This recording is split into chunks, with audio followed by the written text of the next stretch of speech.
At 2:34 a.m. on November 8, 1942, Lieutenant Eleanor Morrison stood on the deck of USS Tampa at the Philadelphia Navy Yard. She was watching welders repair a torpedo hole in the destroyer's hull, and something wasn't right. The Tampa had been torpedoed 6 days earlier while escorting a convoy to Murmansk, and the torpedo had blown a 15-foot hole in the port side. The ship had survived because the crew sealed the damaged compartment by closing the watertight bulkhead doors. But Eleanor had just reviewed the damage report, and what she read troubled her deeply. The bulkhead door adjacent to the torpedo hit had failed to seal properly, and water had flooded into the next compartment. The Tampa had nearly sunk because one door didn't seal when it should have. This wasn't the first time Eleanor had seen this problem, and it wouldn't be the last. Over the past 6 months, she'd reviewed damage reports from 17 torpedoed ships. In 11 of those cases, bulkhead doors had failed to seal properly after the torpedo detonation. The doors were designed to create watertight seals, but something was causing them to fail under combat conditions. Eleanor believed she knew what the problem was, and she thought she knew how to fix it. Her solution involved redesigning how the rubber gaskets were attached to the door frames. Specifically, it involved changing the stitching pattern used to secure the gaskets. It seemed like a small detail, almost trivial, but Eleanor believed this detail was killing sailors.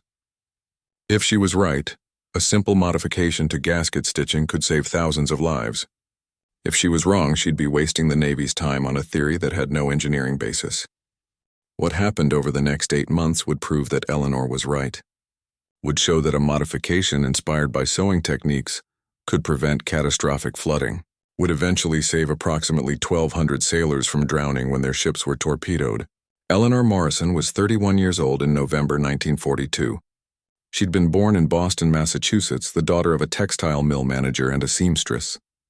Growing up around textile machinery and sewing, Eleanor developed an early interest in how materials were joined together. Her mother taught her advanced sewing techniques, including how different stitching patterns affected fabric strength. Eleanor excelled in mathematics and science in school, and in 1929 she enrolled at Massachusetts Institute of Technology. She was one of only 12 women in MIT's engineering program that year. She studied mechanical engineering with a focus on materials science and structural design. After graduating in 1933, Eleanor struggled to find engineering work because most companies wouldn't hire women engineers. She worked as a technical illustrator for an engineering firm for several years, creating detailed drawings of machinery. In 1940, as war mobilization began, the Navy started recruiting civilian engineers. Eleanor applied and was accepted into the Navy's Bureau of Ships as a civilian engineering specialist. In early 1942, she received a direct commission as a lieutenant in the Naval Reserve. She was assigned to the damage control section at the Philadelphia Navy Yard. Her job was to analyze battle damage reports and recommend improvements to ship design and damage control procedures. The work was challenging because it required understanding both engineering principles and combat conditions. Eleanor had to figure out why ships sank, why damage control measures failed, and how to prevent future losses. She approached this work systematically, collecting data from every damaged ship that came through the yard. By late 1942, Eleanor had developed an extensive database of torpedo damage patterns. She'd analyzed reports from 63 torpedoed vessels and identified common failure modes. One pattern stood out: bulkhead door gasket failures. Watertight bulkhead doors were critical safety features on warships. The doors divided ships into compartments, and if one compartment flooded, closing the bulkhead doors prevented water from spreading. This compartmentalization was essential for ship survival because it contained damage to a limited area. Each bulkhead door had a rubber gasket around its perimeter that created the watertight seal. The gasket was compressed when the door closed, filling any gaps between the door and the frame. The Navy's standard design used gaskets made from molded rubber, about 2 inches thick. The gaskets were attached to the doorframe with metal retaining clips and were also stitched in place with heavy cord. The stitching provided backup attachment in case the clips failed. The standard stitching pattern used a simple running stitch with stitches spaced every 3 inches. The cord passed through holes punched in the rubber gasket and was tied off at each end. This design had been used since the 1920s and was considered adequate. But Eleanor's analysis showed a disturbing pattern. When ships were torpedoed, the explosion created a pressure wave that traveled through the hull. This pressure wave caused violent flexing of the ship's structure, including the bulkhead frames.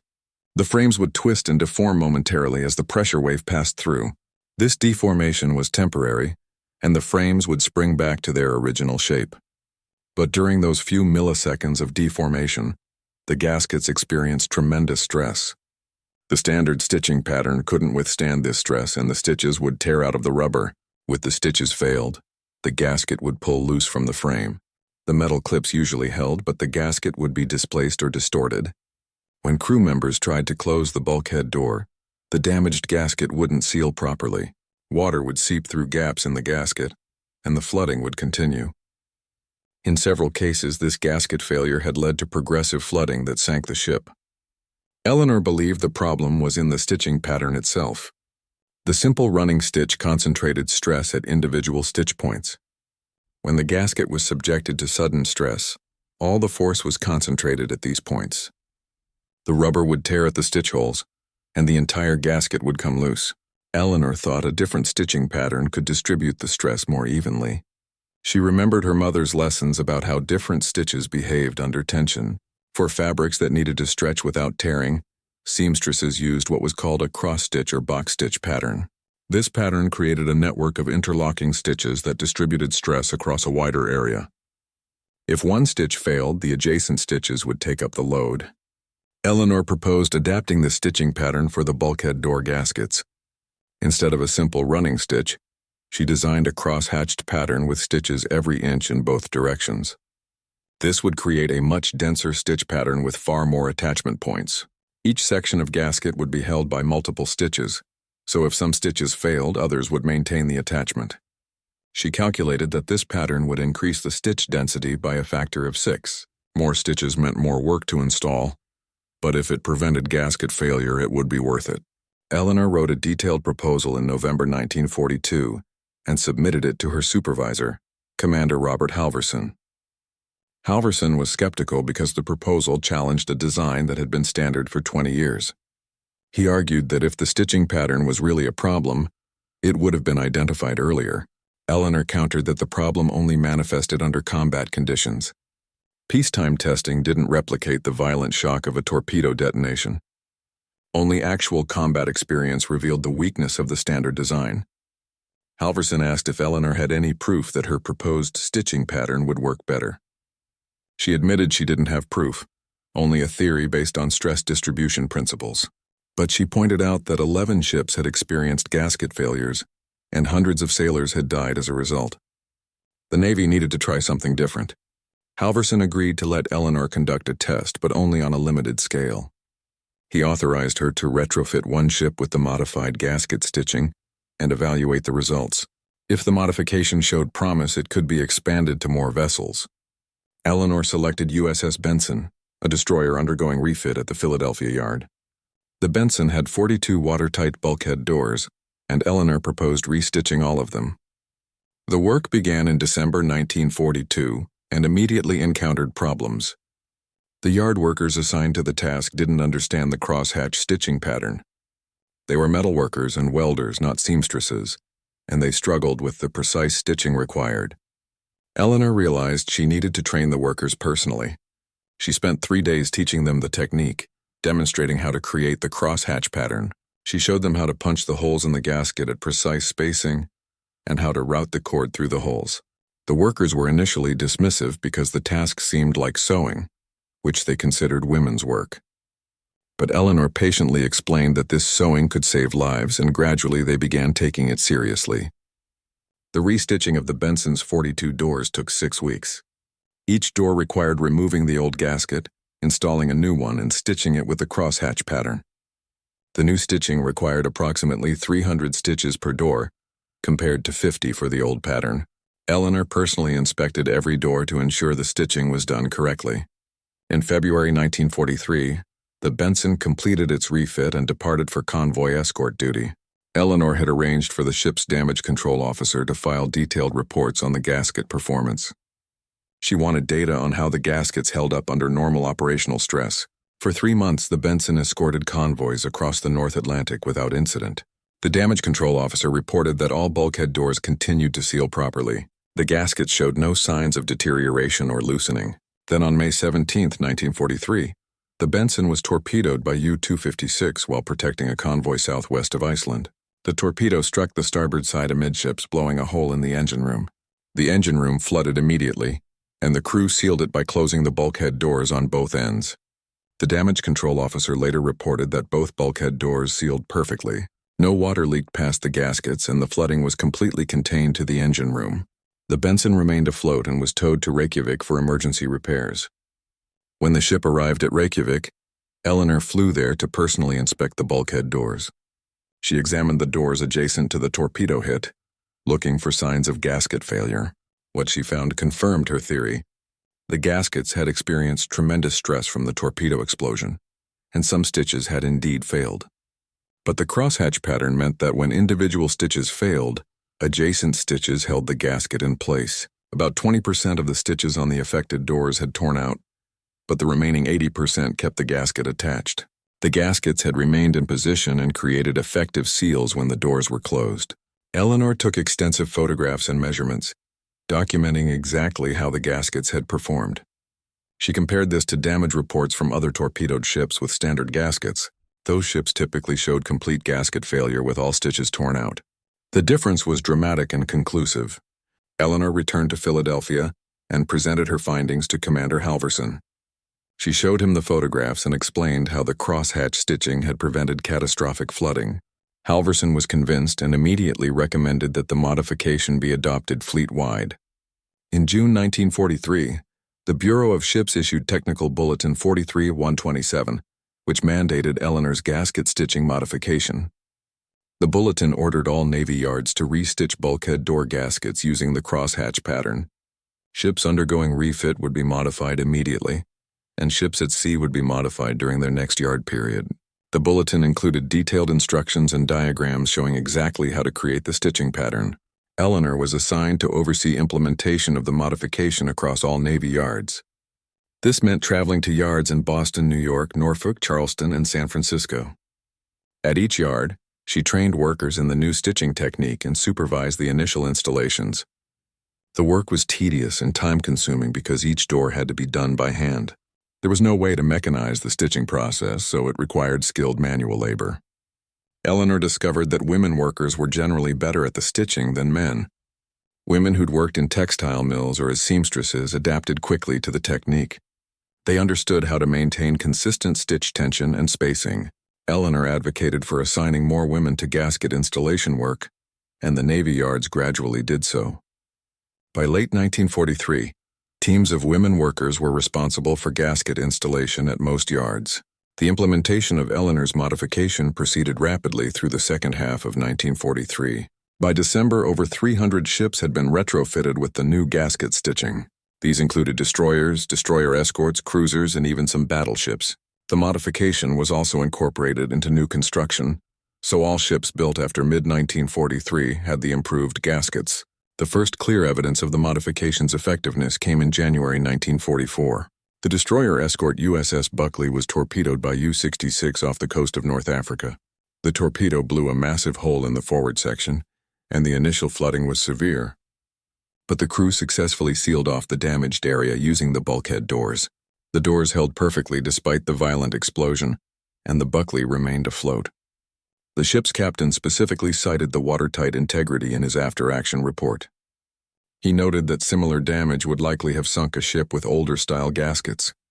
Over the next 18 months, numerous similar reports came in from torpedoed vessels. Ships with Eleanor's modified gaskets consistently showed better damage containment. Bulkhead doors sealed properly even after severe torpedo hits, and progressive flooding was prevented. The Navy's damage control analysts estimated that the modification had prevented at least 12 ship losses. These were ships that would have sunk if the gaskets had failed, but survived because the gaskets held. Each of those ships carried approximately 100 sailors, so roughly 1,200 lives had been saved. This was a conservative estimate because it only counted clear-cut cases. The actual number of lives saved was probably higher. Eleanor's modification also had an unexpected benefit for submarine operations. Submarines relied heavily on watertight bulkhead doors because they operated in an inherently dangerous environment. A flood in one compartment could be catastrophic if it couldn't be contained. The improved gasket stitching was applied to submarines starting in late 1943. Several submarines reported that the modified gaskets maintained better seals at depth. The increased water pressure at depth put stress on the gaskets, and the crosshatch stitching held up better. This reduced the risk of slow leaks that could compromise a submarine's stealth or diving capability. Eleanor hadn't anticipated this benefit, but it made the modification even more valuable. In recognition of her contribution, Eleanor was promoted to lieutenant commander in March 1944. She was also awarded the Legion of Merit for her work on bulkhead door gaskets. The citation noted that her innovation had directly saved hundreds of lives and improved the survivability of the fleet. The award ceremony was held at the Philadelphia Navy Yard, and several admirals attended. In his remarks, Rear Admiral Edward Cochrane, chief of the Bureau of Ships, praised Eleanor's analytical approach. He noted that she'd identified a problem that had been overlooked for decades and developed a practical solution. He also emphasized that Eleanor's solution didn't require expensive new equipment or complex technology. It was simply a better way of doing something that was already being done. That kind of innovation was often more valuable than dramatic new inventions. Eleanor continued working on damage control improvements through the end of the war. She studied other aspects of ship survivability: firefighting systems, emergency pumping, structural reinforcement. She made several other contributions, though none as significant as the gasket modification. One notable improvement involved the design of emergency escape hatches on submarines. Eleanor identified that the hatch gaskets were vulnerable to the same stitching failures as bulkhead doors.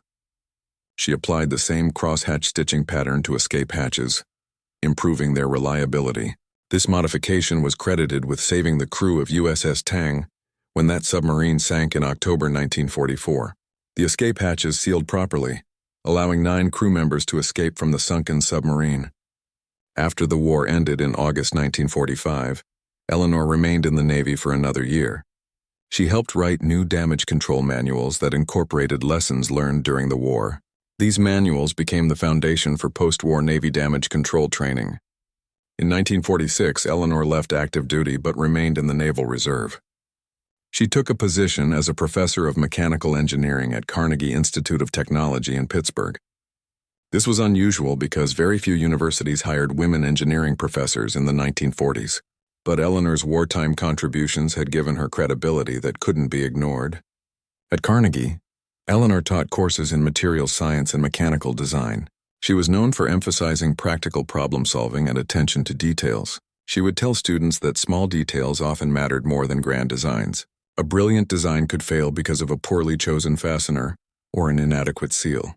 Engineers needed to think about every component, not just the major systems. Eleanor used her gasket modification as a teaching example frequently. She would show students the 2 different stitching patterns and explain how stress distribution worked. The lesson was that understanding fundamental principles allowed you to improve existing designs. You didn't always need new materials or revolutionary concepts. Sometimes you just needed to apply old principles in new ways. Eleanor taught at Carnegie for 18 years, retiring in 1964. During that time, she mentored dozens of engineering students, including several women who went on to successful careers. Her former students later said that Eleanor had shown them that engineering wasn't just about calculations. It was about solving real problems for real people, and that meant understanding how things actually worked in practice. After retiring from teaching, Eleanor worked as a consultant on marine engineering projects. She advised shipbuilders on damage control systems and reviewed designs for watertight integrity. Her wartime experience made her a recognized expert in this field. The gasket stitching modification that Eleanor developed remained standard in the U.S. Navy for decades. Even as gasket materials evolved from rubber to synthetic compounds, the crosshatch stitching pattern continued to be used. The pattern was so effective that it was eventually adopted by other navies around the world. The Royal Navy implemented a similar modification in 1946 after reviewing U.S. Navy damage reports. The Soviet Navy also adopted the technique, though they apparently developed it independently. By the 1960s, the crosshatch gasket stitching had become international standard practice. It's still used today on modern warships, though the materials and attachment methods have evolved. Modern gaskets use advanced polymers instead of rubber, and they're often bonded with adhesives in addition to stitching. But the fundamental principle that Eleanor established remains: distribute stress across multiple attachment points. In the 1970s, naval historians began researching the technical developments of World War II. Dr. Thomas Wildenberg, a historian specializing in naval engineering, came across references to Eleanor's gasket modification.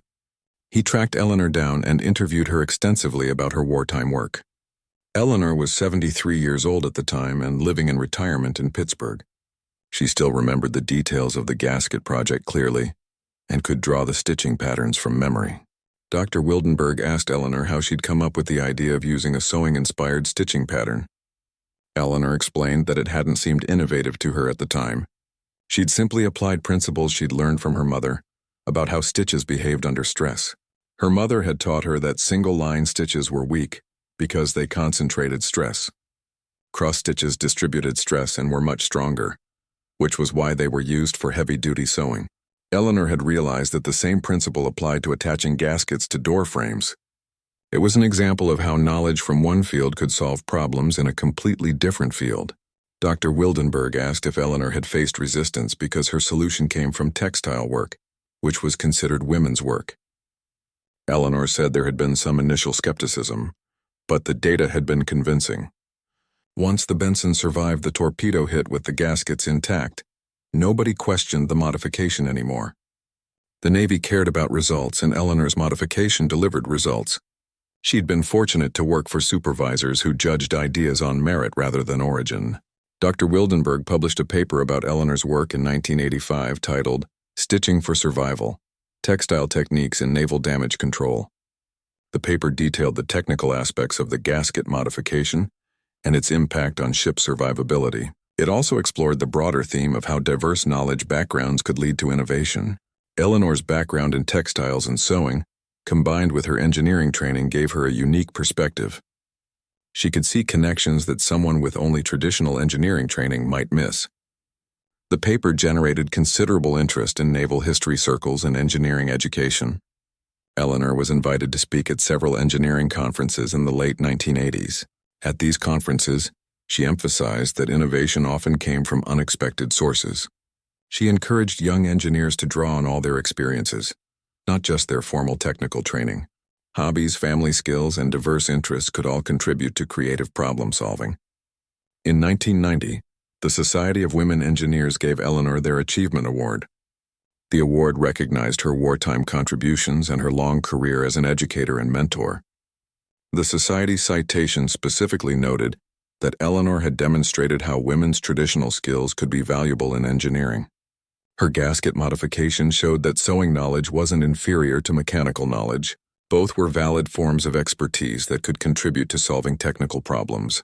Eleanor's acceptance speech at the award ceremony focused on the importance of recognizing different types of knowledge. She argued that engineering had traditionally been too narrow in defining what counted as relevant expertise. By dismissing knowledge from fields like textiles or cooking as women's work, engineering had cut itself off from valuable insights. A more inclusive approach would recognize that useful knowledge existed in many domains. This message resonated strongly with the audience, many of whom were women engineers who'd faced similar dismissiveness. Eleanor died in 1994 at the age of 83. Her obituary in the New York Times highlighted her wartime service and her Legion of Merit Award. It noted that her gasket modification had saved an estimated 1,200 lives during World War II. The obituary also mentioned her career as an engineering professor and her advocacy for women in engineering. The U.S. Naval Institute published a more detailed tribute that explored Eleanor's technical contributions. The tribute emphasized that her work exemplified the importance of systematic analysis in engineering. She'd collected data, identified patterns, formulated hypotheses, and tested solutions. This methodical approach was fundamental to good engineering, but it was often overlooked in favor of intuition or tradition.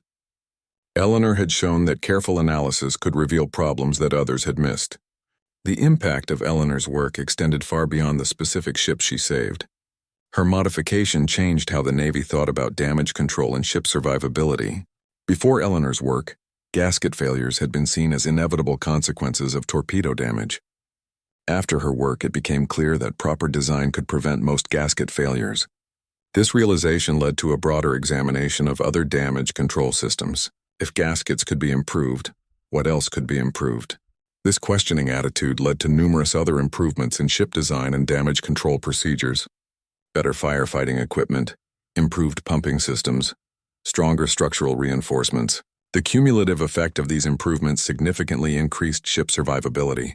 Modern U.S. Navy ships are far more resilient than their World War II predecessors. They can sustain more damage and remain operational, protecting their crews even in severe combat. Eleanor's gasket modification was one of many developments that contributed to this increased survivability. But it was arguably one of the most important because it addressed a fundamental problem that had been causing ship losses. Eleanor's story also highlights the contribution of women to naval engineering during World War II. Thousands of women worked as engineers, draftsmen, and technicians in Navy bureaus and shipyards. They designed equipment, analyzed problems, and developed solutions just like their male colleagues. Many made significant contributions, though most remained anonymous because their work wasn't publicly recognized. Eleanor's story survived because her modification was formally documented and widely implemented.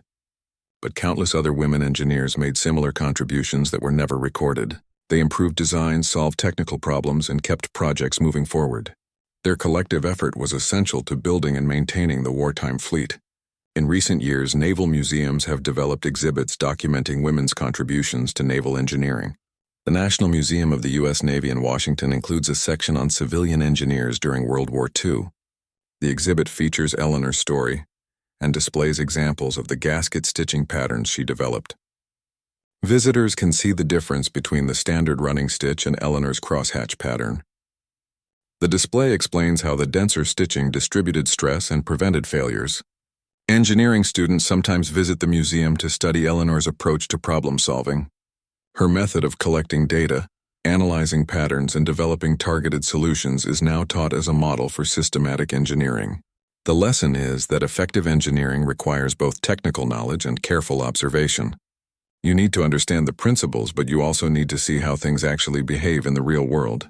Eleanor's gasket modification has parallels in many other engineering fields. The principle of distributing stress across multiple attachment points is fundamental to structural design. It applies to everything from aircraft riveting to building construction to medical sutures. The specific implementation varies, but the underlying concept remains the same. Don't rely on single-point attachments when you can distribute the load across multiple points. Modern engineers learn this principle early in their training, often without knowing its historical origins. Eleanor's work helped establish this as a fundamental design principle in naval architecture. Another lasting impact of Eleanor's work was on the training of damage control personnel. After the war, the Navy's damage control schools began emphasizing the importance of watertight integrity. Sailors were taught to inspect gaskets regularly and to report any signs of deterioration. They learned that a small gasket problem could become catastrophic if not addressed. This attention to detail in damage control became part of Navy culture. Modern Navy damage control training still emphasizes these principles. Sailors learn to check every seal, test every door, and ensure that all watertight systems are functioning properly. This vigilance has prevented numerous casualties over the decades. The comparison between Eleanor's achievement and other wartime innovations reveals interesting patterns. Like Margaret Hastings with her bomber repairs, and Edward Huxtable with his torpedo attack, Eleanor succeeded by applying fundamental principles correctly. She didn't invent new materials or develop revolutionary technology. She simply recognized that an existing attachment method was inadequate and designed a better one. Her innovation came from cross-applying knowledge from textile work to naval engineering. This demonstrates that diverse knowledge backgrounds can be valuable in technical fields. Someone with only traditional engineering training might not have thought of using sewing techniques. But Eleanor's background gave her a different perspective that led to an effective solution. Her story shows that expertise comes in many forms and from many sources. Formal education is important, but so are practical skills and diverse experiences. Modern engineering education increasingly recognizes this and encourages students to develop broad knowledge bases. Students learn not just technical subjects, but also how to draw insights from other fields. This interdisciplinary approach produces more creative problem solvers. In 2008, the U.S. Navy established the Eleanor Morrison Award for Innovation in Naval Engineering. The award recognizes Navy engineers who develop innovative solutions to challenging technical problems. It's presented annually to individuals or teams who demonstrate exceptional creativity and analytical rigor. The award criteria explicitly encourage solutions that draw on diverse knowledge backgrounds. This reflects Eleanor's legacy of cross-disciplinary innovation. Recent recipients of the award have included engineers who developed new damage control techniques, improved ship propulsion systems, and enhanced communication equipment. Many of the winning projects share characteristics with Eleanor's gasket modification. They identify overlooked problems, develop practical solutions, and implement them effectively. The 1,200 sailors whose lives Eleanor saved represent the most tangible measure of her contribution. These were men who would have drowned when their ship sank, but survived because the bulkhead doors sealed properly. Each of those men had families, friends, and futures that wouldn't have existed without Eleanor's work. The ripple effects extended across generations as those sailors went home, raised families, and lived full lives. It's impossible to calculate the full impact, but it was certainly enormous. Moreover, the ships that survived because of Eleanor's modification continued to serve in the war. They escorted convoys, conducted patrol missions, and supported amphibious operations. Each mission contributed to Allied victory in ways that can't be precisely measured. But collectively, these missions represented a significant contribution to the war effort. Eleanor's modification enabled those missions by keeping ships afloat that would have otherwise been lost. The human dimension of Eleanor's work was something she thought about frequently. In her later interviews, she said she'd been acutely aware that her work affected real people's survival. Every time she analyzed a damage report, she was reading about sailors who'd died. That made the work feel urgent and personal, not just an abstract engineering problem. She said this awareness had driven her to be thorough and meticulous in her analysis. She couldn't bear the thought of missing something that might save lives. This sense of responsibility is common among engineers who work on safety-critical systems. They understand that their work directly affects people's lives, and that knowledge shapes how they approach their jobs. Eleanor embodied this ethic of responsibility throughout her career. In thinking about Eleanor's legacy, several important themes emerge. First, the value of systematic data analysis. Eleanor didn't stumble upon the gasket problem by accident. She found it by carefully analyzing damage reports. This systematic approach allowed her to identify patterns that others had missed. It demonstrates that good engineering requires both intuition and rigorous analysis. Second, the importance of diverse knowledge. Eleanor's solution came from her background in textiles and sewing, which wasn't traditional engineering knowledge. This shows that valuable insights can come from unexpected sources. Engineers benefit from having broad knowledge that extends beyond their specialized field. Third, the power of attention to detail. Eleanor's modification involved a seemingly minor detail, the pattern of stitches on a gasket. But this detail turned out to be critically important for ship survival. This reminds us that small things often matter more than we initially realize. Fourth, the importance of challenging established practices. The standard gasket stitching had been used for 20 years without question. Eleanor challenged this practice because her data showed it was inadequate. Innovation often requires questioning assumptions and being willing to suggest that accepted methods might be wrong. Finally, Eleanor's story illustrates how individual contributions can save lives. One engineer working in one Navy yard developed a modification that saved 1,200 people. This demonstrates that individuals can make profound differences if they have the knowledge, determination, and opportunity. Eleanor Morrison was a naval engineer working on damage control analysis. She wasn't commanding ships or planning operations, but she identified a critical problem, developed an effective solution, and implemented it across the fleet. Her solution saved thousands of lives and changed how watertight seals were designed. That's the essence of engineering at its best. Identifying problems and developing practical solutions that improve safety and save lives. It doesn't require being in a position of authority or having revolutionary insights. It requires expertise, careful analysis, and the courage to challenge established practices when the data demands it. If you found this story as compelling as we did, please take a moment to like this video. It helps us share more forgotten stories from World War II. Subscribe to stay connected with these untold histories because each story reveals something important about innovation, determination, and the power of careful observation. And we'd love to hear from you, so leave a comment below telling us where you're watching from. Our community includes engineers, historians, veterans, and people fascinated by how small details can make enormous differences. You're part of something meaningful here. Thank you for watching, and thank you for keeping these important stories alive.